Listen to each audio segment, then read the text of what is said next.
Hi, here we are back in our garden paradise.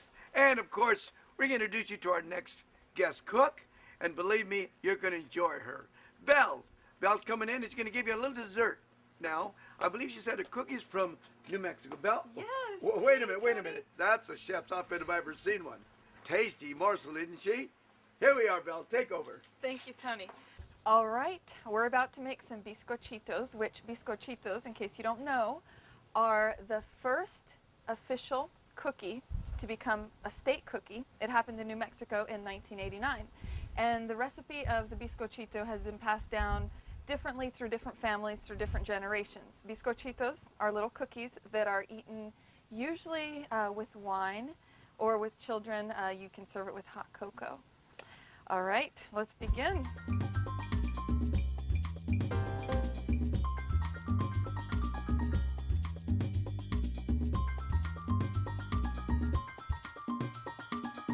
Right here, I put 1 cup of shortening, which you can use butter, which is okay. So shortening to me is the healthiest, so that's what I put. And then we add 2/3 a cup of sugar. Stir it together along with 1 egg. And when you just mix it all in to get it all moist, the cup of shortening, the egg, and the 2/3 cup of sugar. All right, it's all moist and mixed in very nicely. Now we add 1 to 1.5 teaspoons of anise seed. Just sprinkle it in there, mix it in, and brandy. You can add probably 2 to 4 tablespoons. I usually put in 2. You can use wine if you prefer wine, or sherry, your alcohol of choice. And then I mix it in, and I'll add the rest later. So we have 1 bowl here with those ingredients, and then the next bowl, we're going to put 3 cups of flour. I prefer to use wheat flour, whole wheat. It's a little healthier, but you can use white flour if you prefer. Measure out 3 cups. Number 3. And then to make it fluffy, your cookies will be light and fluffy, 2 teaspoons of baking powder. If you don't have baking powder, that's okay. This isn't a required ingredient, it's optional. So 2 teaspoons of baking powder and 1/2 teaspoon of salt, which will give it a nice little zing, because we have a lot of sugar in here, so we're mixing our salt and our sugar. And then we swirl all these ingredients together, the salt, the baking powder, and the flour. We just want to mix it up so that, say for instance, we don't want to get lumps of baking powder in that mixture there. So it's easier to mix all the dry ingredients in here, the wet ingredients in there. The anise seed is a dry ingredient, but I usually put it in here first. And then combine the 2. Stir them together. It's very simple, isn't it? And it's a little bit dry, so this is where I add the 2 more tablespoons of brandy.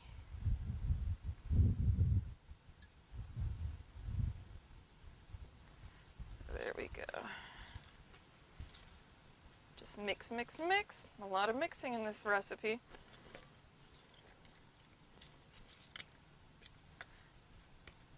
And we're creating a dough, the cookie dough. You can either roll it and roll it flat with a rolling pin and use cookie cutters for different shapes, or you can just create your own shapes. And like I said, these cookies are served on different holidays, special occasions, so you can make them into whatever shape you'd like. For example, Valentine's Day, hearts, Christmas trees. You can get really creative with these. We can make about 3 dozen, 4 dozen, which sounds like a lot, but they're kind of small, and people will probably eat quite a few. So that might serve 10 people or so. You can always use less of the ingredients if you want to make less cookies. All right, it looks like it's all mixed up, nice and ready to make the cookies. All right, I'm just going to move some of these things out of the way so we can have a nice clean space where we can create our beautiful cookies. Biscochitos. These cookies are usually sprinkled with the powdered sugar and cinnamon. So what I did was I got half a cup of powdered sugar and 1 teaspoon of cinnamon, and I swirled it all together, which is what we have right here. And you can actually either put it in a bowl like this or lay it out on a plate so that you can dip the cookies in, the top side of the cookies, right before you place them on your cookie sheet. And since these cookies have shortening in them, you do not need to grease your cookie sheet. All right, so now we're about to shape them. Just grab pieces of dough, probably about this big, and you can make them into any shape you'd like. Here's a cute little round one. And kids love doing this too. Kids love making cookies because it allows them to be creative and come up with any little cute shapes they want. Hearts, stars. A common shape for these cookies actually is the diamond shape. So I'll make one of those for you to see.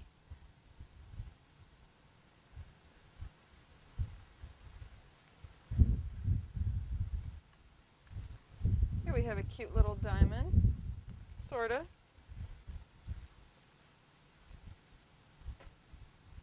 Ooh, what I'm forgetting is to dip them into the cinnamon powder sugar mixture. So you just sort of dunk them in there on the one side that's going to be up. Place them on the cookie sheet so they have the white sugar on top. You can put it on both sides if you'd like.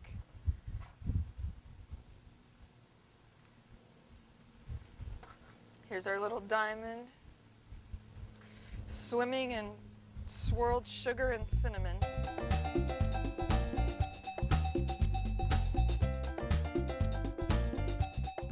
All right, I shaped the cookies into 3 dozen hearts, circles, diamonds, and triangles. All we need is Susie. Thank you, Susie. Thank you.